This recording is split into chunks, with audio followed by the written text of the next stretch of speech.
প্রাথমিক শিক্ষক নিয়োগ পরীক্ষার প্রশ্ন ফাঁস নিয়ে ক্ষোভ ঝেড়েছেন জাতীয় নাগরিক পার্টি এনসিপি। এনসিপির কেন্দ্রীয় আহ্বায়ক কমিটি থেকে এর বিরুদ্ধে নিন্দা জানানো হয়েছে। সেখানে আরও বলা হয়েছে, যদি কোনোভাবে প্রশ্ন ফাঁস প্রমাণিত হয় তাহলে এই পরীক্ষা অবশ্যই বাতিল করতে হবে। এখন আমি আপনাদের সামনে সেটাই তুলে ধরব। তো এটা হচ্ছে 11 জানুয়ারি, অর্থাৎ গতকালকে এটা পাবলিশ করা হয়েছে। প্রাথমিক শিক্ষক নিয়োগে প্রশ্ন ফাঁস, অনিয়ম ও কর্তৃপক্ষের দায়িত্বহীনতা নিন্দা ও প্রতিবাদ।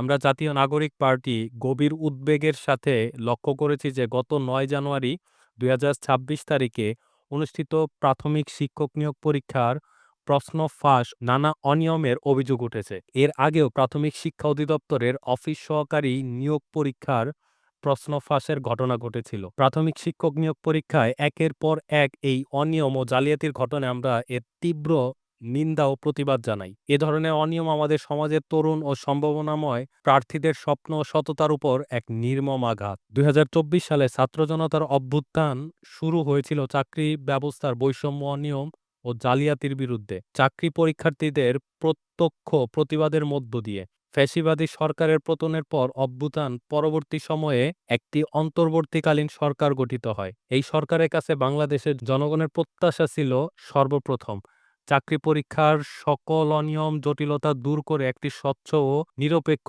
ব্যবস্থা প্রণয়ন করা, কিন্তু বাস্তবে তা পুরোপুরি ব্যর্থ হয়েছে। এই সরকারের বিভিন্ন মন্ত্রণালয় ও দপ্তর গুণগত পরিবর্তনের পরিবর্তে নিয়োগ বাণিজ্য ও বদলি বাণিজ্যের প্রতি অধিক মনোযোগী হয়েছে, যা আমাদের জাতি হিসেবে লজ্জাজনক এবং শহীদের রক্তের প্রতি চরম অবমাননা। এই প্রেক্ষিতে আমরা দৃঢ়ভাবে বলতে চাই, প্রাথমিক শিক্ষক নিয়োগ পরীক্ষা কেন্দ্র করে উঠে আসা সকল অভিযোগ নিরপেক্ষ ও যথাযথ তদন্ত করতে হবে।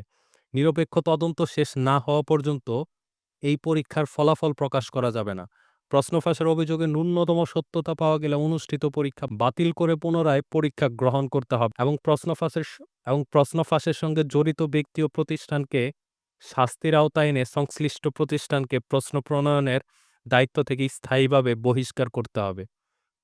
অভিযোগের সত্যতা প্রমাণিত হওয়ার পরও যদি মন্ত্রণালয় বা অধিদপ্তর কোনো ধরনের অবহেলা বা অবজ্ঞা পরিলক্ষিত হয়, তবে আমরা চাকরি পরীক্ষার্থীদের সাথে আন্দোলনের মাঠে সামিল হয়ে তাদের ন্যায্য দাবি আদায় করব। 9 তারিখে প্রাথমিক বিদ্যালয়ে সহকারী শিক্ষকের যে পরীক্ষাটি হয়, এটা নিয়ে কিন্তু এনসিপিও বেশ ভালোভাবে ক্ষোভ ঝেড়েছেন এবং তাদের কথা অনুযায়ী যতটুকু বোঝা যাচ্ছে, এই প্রশ্ন ফাঁসের বিরুদ্ধে যদি যথাযথ তদন্ত না হয় তাহলে তো বর্তমানে যে আন্দোলন হচ্ছে সেই আন্দোলনের সাথে সামিল হবে এই এনসিপি। তো এই ছিল আজকের ভিডিওটি যদি ভালো লাগে তাহলে অবশ্যই লাইক দিবেন, চ্যানেলে নতুন হলে সাবস্ক্রাইব করবেন আর এই তথ্যটি আপনার বন্ধুদের সাথে শেয়ার করতে একদমই ভুলবেন না। দেখা যাবে নতুন আরেকটি ভিডিওতে, সে পর্যন্ত সকলে ভালো থাকুন এবং আপনাদের চাকরি জীবন সুন্দর হোক সে প্রত্যাশায় আজকের ভিডিও এখানেই শেষ করছি। আল্লাহ হাফেজ।